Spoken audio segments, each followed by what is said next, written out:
All right, man, peace. There's been a great controversy amongst sport fans in the last few years about the topic of sports rigging. There's a growing belief amongst sports fans that the outcome of games is coordinated, that it's orchestrated by the powers that be. When I say the powers that be, I mean the commissioners of the sports, in concert with the referees, sometimes even with the players and coaches being confederate and in the know. In other words, that games are either being thrown or that the officials and the coaches and the players are involved with certain scores being kept at a certain level, either for gambling purposes or for theatricality. And now I say all that to say this. There's a former NBA player named John Salley who alludes to the fact that he believes that sports are being rigged and that the NBA finals, or at the very least, have a chance to be extended. This is in the aftermath of Game 3. This is right before the end of Game 3 where he makes this statement. So I want you guys to just watch what he says. Of course, I'm going to chime in.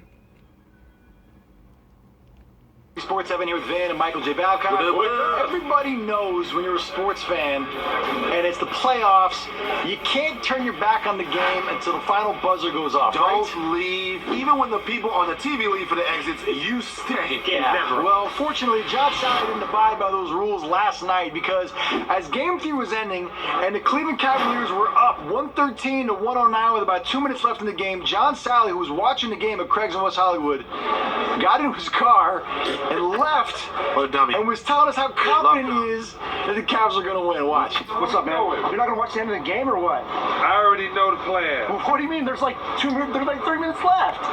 They're in Cleveland. Come on, bro. There's 3 minutes left, and it's like 113. Hold on, 109 to 113. 113, 109. Cavs are up. Come on. 1 minute 24 seconds left. It's a wonderful play. It's Act 2. Just let Act 2 go through. Then Act 3. Yeah. Then Act 4. This is going to go, I think, 7 games. So you see what he said? He said, I already know the plan. He says it's going to be Act 2. Act 2, I guess, in his estimation was to allow the Cavs to tie the series up, and then Act 3 and Act 4. Act 4 will be culminating in a Game 7 for big ratings. Now, as I speak here, the Warriors are up 3-0. So his statement about Act 2 is incorrect. And it's not that I necessarily disagree with him wholeheartedly. I do believe that as Adam Silver himself admits, sports is a reality show. Reality shows are meant to appear to reflect real life, but in reality, no pun intended, in reality shows are being coordinated behind the scenes. So I do agree that there is an element of rigging or manipulation. But do I believe like certain cats do, like I've read in the comments, some of these brothers, but look, let me explain this first off. To me, there's a difference between being a three-dimensional thinker, meaning comprehending what's going on around you, and being an aluminum foil hat wearing dude. All right? They're like, so my channel tends to attract some of those dudes. And I know I try to be patient with them because, I try to be patient with brothers, period. But, aluminum foil hat wearing brothers, they're comical, but they can also be annoying because it's like anything is a hoax. It's like, man, did you see this? Man, it's sunny out there today. What you mean it's sunny? That sun, that's a psyop. That's not the real sun. The sun that you see, that's a hoax. That has been orchestrated by NASA and the CFR, nigga. You don't know what you're talking about. It's like, all right, brother, you know what? Why don't you just go sniff on some carbon monoxide and just put yourself out of your misery, all right? Like, give me a break already with some of this shit. But anyway, sports to a degree does get rigged. They do utilize the officials, sometimes for gambling purposes, other times to just produce and perpetuate a narrative. I do agree with John Salley. If they would have had their way, they would have made this they would have made it 2-2. They tried to, but Golden State was just too good. And that's my point. The rigging is only effective if you allow it to be effective. See, what happened with Golden State last year was they allowed the rigging to be effective by being too cute. Curry in Game 3 didn't come to play for whatever reason. All right, Game 4, they won in Cleveland. And Draymond decided to go nuclear. right? So after that, they were put in a position where they had no margin of error, and Cleveland came back and won the series. But I can remember many, many sports events that you could tell they wanted a certain party to win, but the other party was just too good. Like I remember the Bulls in '92 when they played Portland. They went to Portland. They were up 2-1 after Game 3, and the refs basically helped Portland win Game 4. But the Bulls did not execute down the stretch like they were supposed to. All right, I remember in '97, the first time they played Utah. The Bulls won the first 2 games in Chicago. They went to Utah for Game 3. They got blown out by Utah. And then Game 4, they were winning by like 4 or 5 points with about a minute and a half left. And, you know, they imploded. Oh, the refs were calling fouls on the Bulls that wasn't fouls. And you know, they just imploded down the stretch in concert with the refs helping Utah. All right, then the game after that, Jordan had the so-called flu game. And then Game 6 was the Steve Kerr game. All right. Point being is that, yes, the refs do get involved with trying to augment the theatrical aspect of the game. But, you know, when you do your job, when you execute, there's only so much that they can do. All right. But anyway, let's see what else John has to say. You think it's going to go 7? Hell yeah. Okay. Then he got into his car, got home, turned on the TV, and guess what? The Cavs lost. Yeah. It's so funny because everybody, we were all, I was all huddled around with my homies and my brothers, and we were like, yo, they would have to be up 25 points for us. 6 points, 5 points wasn't going to do it, man. That was going to be a game no matter what. I love John Salley, but John Salley pulled a Young Jeezy.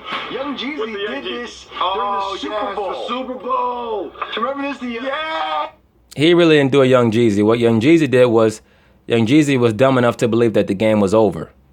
He didn't count on Tom Brady making a comeback.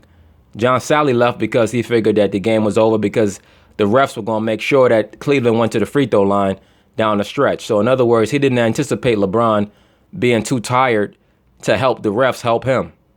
Jeezy! The Falcons Super Bowl? Yeah. Falcons were playing the Patriots. It looked like they were going to win the game. Jeezy decided to get in his car. Actually, we'll just let Jeezy explain. How can you leave a hat when it's time? I'm trying to beat the traffic. I ain't worried about the trophy. It's coming to the A. The parade is Tuesday. You should be there. Look at Jeezy. Nigga walking around with a spandex jersey on. You know, when your jersey fit like spandex, it's time to get in the gym. Guess what? He got home, and then he learned that Tom Brady engineered the greatest comeback in Super Bowl history. Here's the deal, though. So bad. That parade ain't happening, Jeezy. That parade never came. Oh. How did you do that? But you know what? Actually, in his case, it's better that he left. Why? Because he didn't have to witness the excruciating pain of watching. I agree. It was better for him to go home and not watch that shit.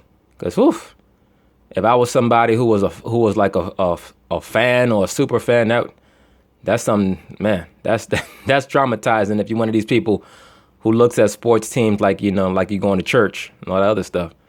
Watching his team go down. Maybe if he was there, it would have had a different result. You think that would have made the difference? Jeezy changes the game. Trap or die. But yeah, John Salley's one of these guys. You know, he says things like that a little bit off the wall, but sometimes a little bit off the wall could be, you know, on point. But like I said before, and even his team, he would know, being a Detroit Piston, the league did not want them to win in the late 80s. But they were just so good. They were so much better than the Celtics and the Lakers by the late 80s. They couldn't be denied. All right? They just couldn't be denied. There just was no getting around it. But I've seen many, like I mentioned before, the 0-2 series between the Lakers and the Kings. That series was so rigged. That was probably the worst, or maybe the best, depending on your perspective, example of rigging or sports outcome manipulation that I can remember. Like, that was just terrible. That was horrific. But anyway, I'm sure that this is not the last time that we're going to touch on this topic, especially if Cleveland is able to extend the series tonight and by some phenomenon win Game 5 in Oakland, right, and bring it back to Cleveland for Game 6. I'm sure that this is not the last time that we'll touch on this rigging topic, and it'll give the aluminum foil hat wearing brothers out there in the comments the ammunition that they need. You don't understand, brother. The chief of the CIA wants LeBron to win, nigga. All right, brothers. Peace.